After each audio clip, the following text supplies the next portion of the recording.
Nakaranas ka na ba ng sitwasyon kung saan ang iyong halaga bilang isang tao ay ibinatay lamang sa suot mong damit o sa laman ng iyong bulsa? Paano kung ang taong tinitingnan mo ng mababa at itinuturing mong basura ay siya palang may-ari ng lupang kinakatayuan mo? Handa ka na bang matuklasan ang tunay na kulay ng mga taong nangakong maglilingkod sa bayan, ngunit ang tanging pinaglilingkuran ay ang sarili nilang kasakiman? Bago natin simulan ng istorya mga kahuanatel, sa iba ka po, pwedeng makalambing sa inyo ng isang like and subscribe para palagi po kayong updated sa mga bago ko pang istorya. Ang gabi ay balot ng makapal na hamog at walang tigil na pagbuhos ng ulan. Sa labas ng naglalakihang gate ng Santiago Medical Center, isang matandang lalaki ang nakasandal sa malamig na pader. Ang kanyang suot ay isang gulanit na t-shirt na kulay abo na sa sobrang dumi ay halos maging kulay lupa na. Ang kanyang pantalon ay may mga tagpi-tagpi at ang tsinelas na niyang suot ay pudpud na ang talampakan. Siya, si Manuel Santiago. Sa labas ng mga pader na ito, siya ang kinikilalang Titan ng medisina. Ang bilyonaryong nagmamay-ari ng mahigit 20 pribadong ospital sa buong bansa. Ngunit sa gabing ito, siya ay si Mang Karding, isang pulubing may malubhang ubo, nanginginig sa ginaw, at tila anumang oras ay malalagutan na ng hininga. Nitong mga nakaraang buwan, nakatanggap si Manuel ng mga lihim na ulat tungkol sa korupsyon at hindi makataong pagtrato sa mga pasyente sa mismong flagship hospital niya. Hindi siya naniwala noong una, ngunit kailangan niyang makita ang katotohanan gamit ang sarili niyang mga mata. Ang bawat pag-ubo ni Manuel ay may kasamang tunog ng tila may bara sa baga. Lumapit siya sa main entrance ng emergency room. "Manong, bawal dito ang istambay. Doon ka sa kabila. Nakaharang ka sa dadaanan ng ambulansya oh." Sigaw ng isang security guard na ang pangalan sa badge ay Roldan. "Hindi po ako istambay, boss. Masama lang po ang pakaramdam ko. Parang hindi na ako makahinga." Mahinang sagot ni Manuel, habang pilit na pinapatigas ang kanyang pag-arte. "Wala kaming pakialam kung hindi ka makahinga. Bakit? May pambayad ka ba? Kung wala, doon ka sa ospital ng gobyerno. Malayo dito yun. Pero doon ang para sa mga katulad mo." Sabi ni Roldan, sabay tulak sa balikat ng matanda. Dito nagsimulang kumulo ang dugo ni Manuel, ngunit pinigilan niya ang sarili. "Kahit tingnan lang po ako ng doktor. Baka po emergency ng kalagayan ko." Eksaktong lumabas mula sa loob ng ER ang isang doktor na nakasuot ng malinis at plantsadong puting gown. Siya si Dr. Arvin Cruz, ang Head of Emergency Services. Sa likod niya ay isang magandang doktora, si Doktora Clarissa Montenegro, isang specialist sa cardiology. "Ano bang gulo rito, Roldan? Nakakaabala sa mga VIP patients natin ang ingay nyo." Iritableng tanong ni Dr. Alvin, sabay tinitingnan ang kanyang mamahaling relo. "Ito po kasing pulubing ito, Dok. Nagpupumilit pong pumasok. May sakit daw," sagot ng guard. Tiningnan ni Dr. Alvin si Manuel mula ulo hanggang sa paa. Baka sa mukha ng doktor ang matinding pandidiri. "Nako naman, Roldan. Ilang beses ko bang sasabihin sa inyo na ang Santiago Medical Center ay hindi isang charity ward? Tingnan mo nga yan. Baka may dalang kuto o kung anong virus pa yan. Sa labas nyo na yan dalhin." "Dok, parang awa nyo na." Lumapit si Manuel at tinawakan ng laylayan ng gown. Dr. Alvin, "Ang sakit po ng dibdib ko. Para pong may pumipiga." Mabilis na tinabig ni Dr. Arvin ang kamay ni Manuel. "Huwag mo akong hawakan. Alam mo ba kung magkano ang suot ko to? Mas mahal pa ito sa buhay mo. Clarissa, tingnan mo itong mga taong ito. Akala mo naman ay may karapatan silang humingi ng serbisyo sa ganitong klaseng pasilidad. Tumawa ng mainhin si Dr. Clarissa. Ganyan talaga ang mga yan, Arvin. Sanay sa libre. Manong, umalis ka na. Nakakasira ka ng view sa harapan ng ospital. May darating na anak ng senador mamaya. Ayaw naming makakita sila ng dumi sa paligid.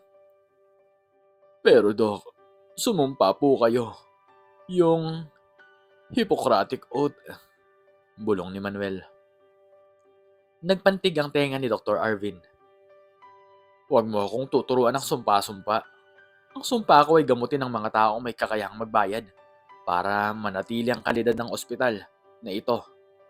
Roldan, kalad ka rin mo na nga yan palabas ng gate.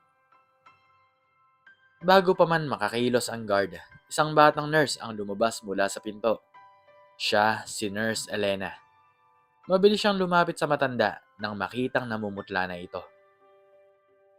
Dok, sandali lang po. Mukhang seryoso po ang lagay ni tatay. Baka po inaatake siya sa puso. Pag-aalala ni Elena. Elena, bumalik ka nga sa loob. Huwag kang makialam dito kung ayaw mong matanggal ka sa trabaho. Banta ni Dr. Alvin. Pero Dok, tao rin po siya. Kahit first aid lang po o ECG. Gagawin ko po. Ako na po ang bahala sa records. Giit ni Elena habang inaalalayan si Manuel na paupuin sa sahig. Sinabi ng hindi eh. Ang mga gamit sa loob ay para sa mga taong nagbabayad ng buwis at may insurance. Hindi para sa mga namamalimos. Elena, kapag hindi ka bumitaw sa matandang yan, isasama kita sa sisibakin ko ngayong gabi. Sigaw ni Dr. Arvin. Sa puntong ito, pilit na tumayo si Manuel. Ramdam niya ang tunay na sakit sa kanyang puso. Hindi dahil sa karamdaman, kundi nang dahil sa sakit na makitang ang kanyang pinaghirapang ospital ay pinapatakbo ng mga taong walang kaluluwa. Doktor, huling tanong ko na. Sabi ni Manuel habang hinihingal. Kung ang may-ari ba ng ospital na ito ang nasa harap nyo ngayon, ganito rin ba ang gagawin nyo? Nagkatinginan sina Dr. Arvin at Dr. Clarissa bago humalakhak na malakas. Kung ang may-ari ng ospital ay magmumukhang basurero na katulad mo, malamang ay itatapon ko rin siya sa labas. Tawa ni Dr. Arvin. Ang may-ari ng ospital na ito na si Dr. Manuel Santiago ay isang aristokrata. Hindi siya hihiga sa sahig at hihingi ng awa. Kaya itigil mo ng pangangarap, tanda. Elena, tawag ni Manuel sa nurse. Salamat sa iyong puso. Huwag kang mag-alala. Di ka mawawalan ng trabaho. Biglang may tumigil na itim na SUV sa tapat ng ER. Bumaba rito ang isang lalaking nakasuit, si Atty. Marcelo. Ang personal na abogado at kanang kamay ni Manuel. Kasunod nito ang 3 armadong bodyguard. Sir Manuel, sigaw ni Atty. Marcelo na may dalang makapal na folder at isang mamahaling jacket. Nagulat ng lahat. Napanganga si Dr. Arvin nang makitang lumapit ang mga bodyguard sa pulubing matanda. Agad na binalutan ni Atty. Marcelo ng jacket ang balikat ni Manuel. Handa na ba ang lahat, Marcelo? Tanong ni Manuel. Ang boses niya ay biglang nagbago. Mula sa mahinang boses ng matanda, patungo sa isang otorisadong boses na nagpapatigil sa mundo. Opo sir, ang lahat ng kaganapan sa nakalipas na 30 minuto ay nakuha ng hidden camera sa inyong botones at naka-livestream ito sa Board of Directors.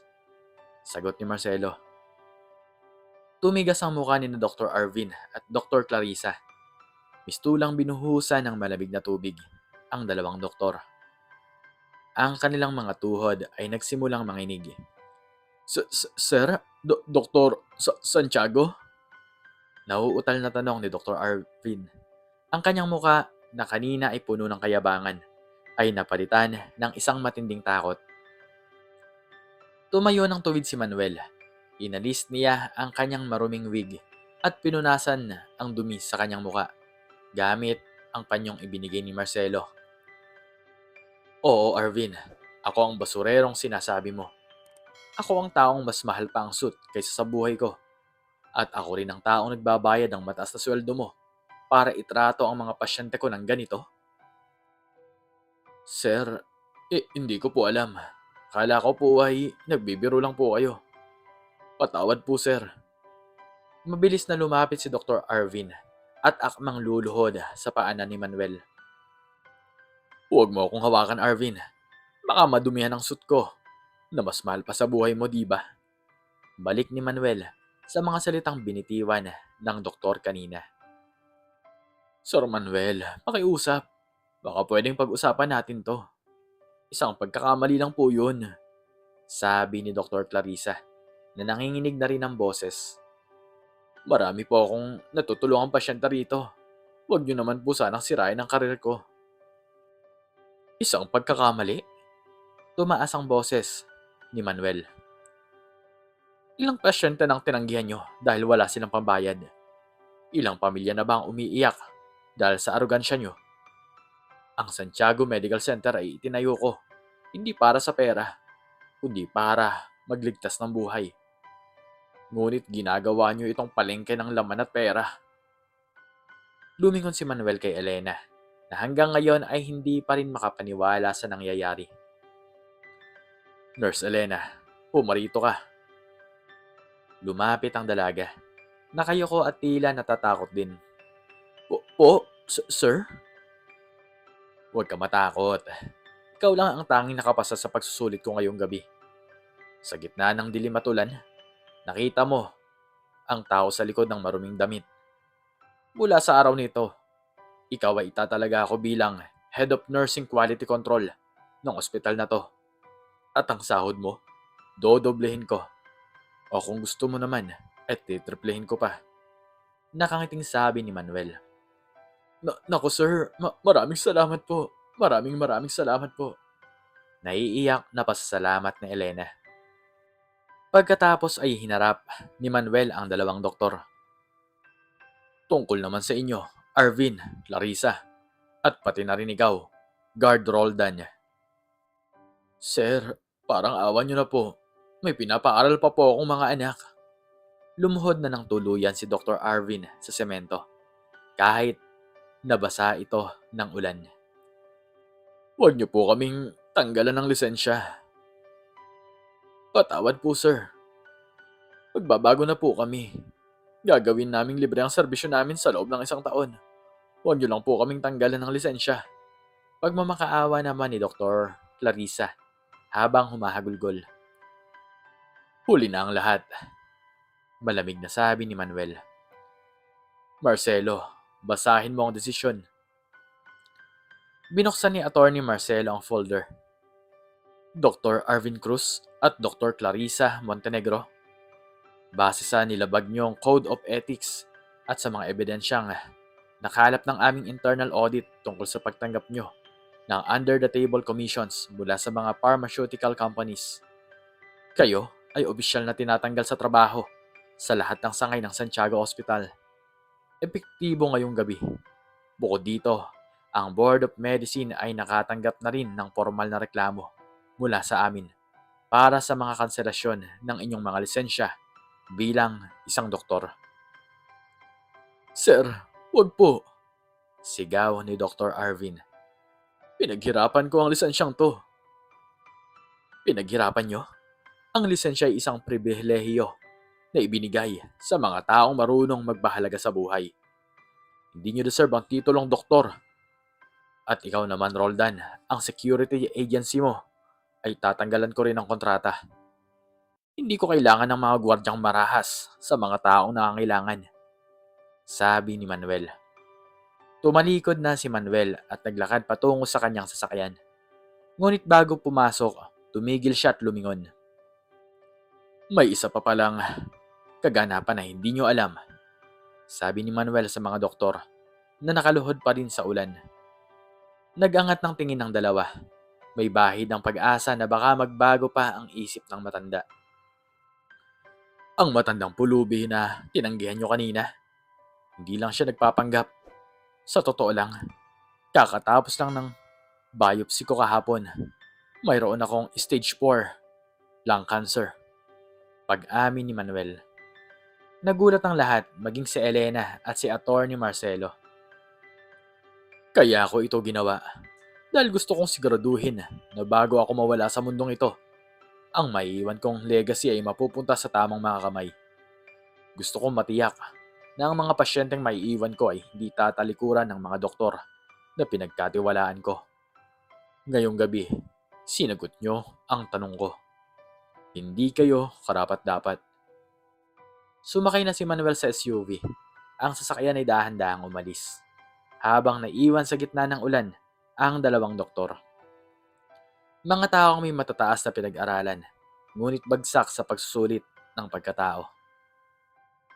Sa loob ng sasakyan, kinuha ni Manuel ang isang maliit na litrato mula sa kanyang pitaka. Litrato iyon ng kanyang yumaong asawa. Mahal, malapit na nating matapos ang misyon. Malinis na ang ating tahanan. Makalipas ang isang linggo, ang Santiago Medical Center ay naging sentro ng usap-usapan. Hindi dahil sa kagamitan nito, kundi dahil sa bagong pulisiya nito. Buhay muna bago pera.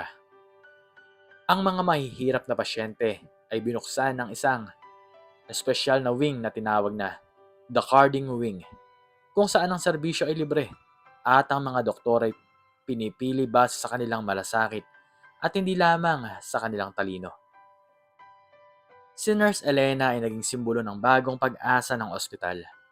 Siya ang nagpapaalala sa lahat na ang puting gown ay hindi simbolo ng kapangyarihan, kundi simbolo ng pagsisilbi. Samantala ang mga dating doktor na sina Arvin at Clarissa ay hindi na muling nakapagturo o nakapag-practice ng medisina sa bansa.